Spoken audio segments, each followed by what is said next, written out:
I am Margaret Esfahani, and I am here with Sister Shireen from the Brahma Kumaris. Welcome back, Shireen. Hello, Margaret. How are you this evening?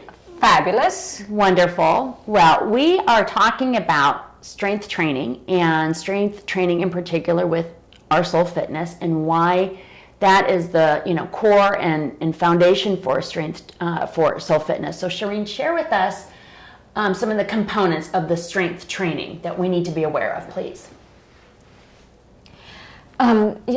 The reason why I call it strength training in soul fitness is we are strengthening the intellect. Yes. So we have mind, intellect, remember? Yes. So mind, intellect, and impressions. So this is the intellect portion. And the intellect, to remind our viewers, is where we have, where we make decisions, where we have discerning power, where we have awareness, and where we have understanding. And like the reasoning, all of that. It's the wisdom and the focus and the concentration. All of that is part of this intellect within the soul. Correct. And you know what they say about strength training in physical fitness? A little bit, I think. But they say the 2 steps. They say to strength train your body, the 2 steps you need is eat right and lift heavy. Yes, correct. And I feel that's true for strength training of the intellect too. Eat right and lift heavy. And so how does my intellect eat right? So eat right with the right thoughts. Okay. So understanding, remember, understanding and awareness is part of the intellect. So we have to we have to fill ourselves with wisdom. We have to fill ourselves with truth. Yes. Eternal concepts. So our food for our strength training is the words that we use to build ourselves. Yes. And also it's not just that, no, whichever book you pick, whichever scripture you pick, whatever you pick out the eternal concepts in that. Very good. And that's how you feed your intellect. You keep picking out eternal stuff from whatever you're doing. You could reading the newspaper.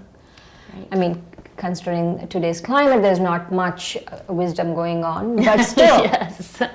But still, whatever you're doing, pick out the eternal concepts in anything, and that's what you feed your intellect. Very good. And the second one is lift heavy. Okay. When I say lift heavy, is we do exercises. We exercise the intellect. And just like, like a drill sergeant, like a drill. Mm-hmm. Yes. It says do this and then do this and then do this. There's a sequence of steps. Correct. And so even with the intellect, you can give it a sequence of steps. And the steps here would be different thoughts. Very good. So, for example. Okay, so a step would be, consider yourself to be a soul. And so that would be one step. Okay. Consider yourself that love is a memory within the soul. Just remember something of love within the soul. And that would be step 2. Okay. So I would start out by saying, I am a soul. Uh-huh. I am a light. Yeah, and I'm love. And I'm love. Okay, and so how many? That would be 3 steps. I'm soul, I'm light, I'm love. That's 3 steps. And those 3 steps together is called a set. Okay, very good. And so usually it's better to do the steps in that sequence. So keep them the same. Keep them the same. So I'm a soul, I'm light, I'm love. Okay. So in this particular exercise, the first thing we have to do in strength training is purify the I. And why is that? Because the I, when we say the word I, it's become very polluted. It's become very polluted with body consciousness. Okay. It's become, whenever I say I could mean Shireen, the character. I could mean my preferences if I like pizza and I like chocolate ice cream. Right. Vegan. So that's more of like a vegan. So that's more of like a physical world type of feeling or thinking. Yes. That you want to declutter that. Yes. So you want to purify the I from the physical. It's not about your being a mom. It's not about you being a wife. It's not about you being a an American female. Yes. It's not about you being a particular age. This eye has to be the eye of eternal, the eternal eye, the eternal soul. And so we have to purify the soul of all of these various impurities out of it. Whenever I say I, so we can't just stop saying I, right? But we have to purify the I. We have to take out all of this, and we have to keep reminding ourselves, every time I say I mean soul. Okay, so can we do an exercise? Sure, okay, sure. Excellent. So the thing that I need to, so the exercise that we're going to do is purifying the I. Right. I meaning I, the soul. Right. And getting rid of I, the physical. Any body entity. consciousness. Yes, any body consciousness. Okay, Shireen, let's go for it. Okay.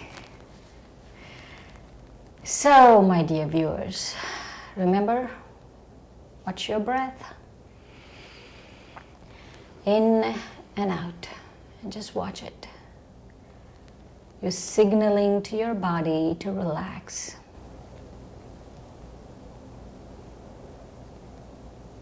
In and out.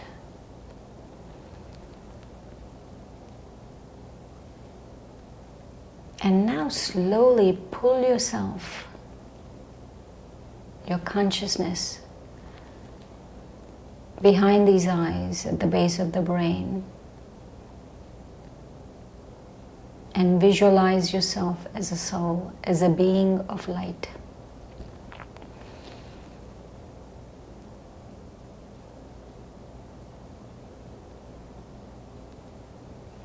See yourself. See yourself as a soul. See yourself as light.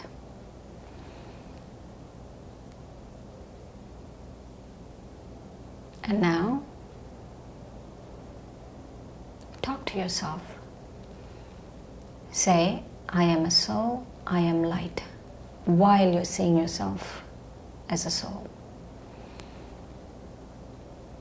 Again, I am a soul, I am light.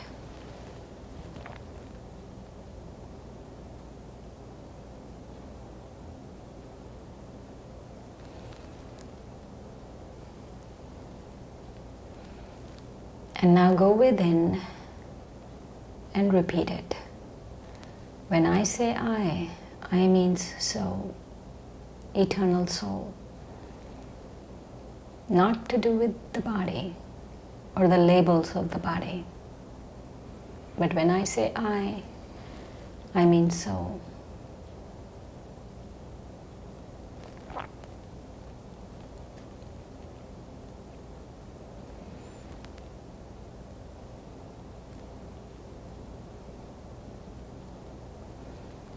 And now use this I in a sentence.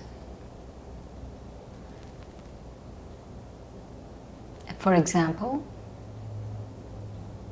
let's use this sentence.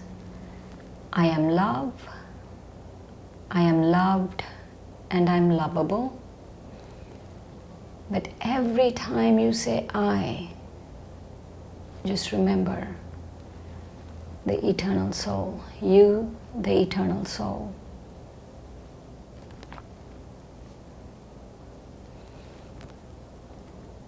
I am love, I'm lovable, and I'm loved. You're saying this sentence while in the awareness of being an eternal soul.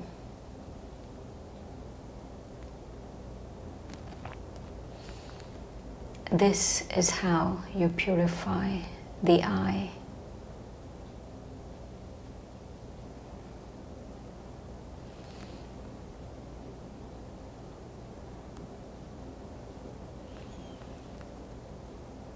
And now come back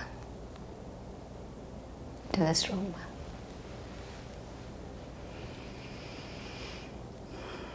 Om Shanti. Om Shanti.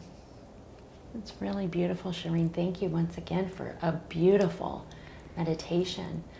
If it's okay, I have a couple questions to ask you. We use the word love, in our example here, and you said, I am love, I am lovable, and I'm loved. I'm loved. Thank you. Because that's the next question I was going to ask. The question I was going to ask was, when I choose that particular thought of love, of peace, can I discern for myself how, or what adjective, if you will, to use? So for example, during my experience and during this meditation that we just experienced right now, one of the things I was thinking that came to my mind is that I'm loving, that I am capable of giving love. Yes. And so even though I know I am love, I am lovable, which means others can love me, and I am Loved. I also in my mind said, However, the point of the exercise was not about love, though we can talk about love. well, The point of the exercise is to remember, while saying the word I mean eternal I, the eternal soul. yes, and that It part, has nothing to do with the body. So when Right. we're talking about love, and the reason why I picked love is people think you have to look a certain way, you have to be a certain age, you have to be born to someone, you have to do all of these things to receive love.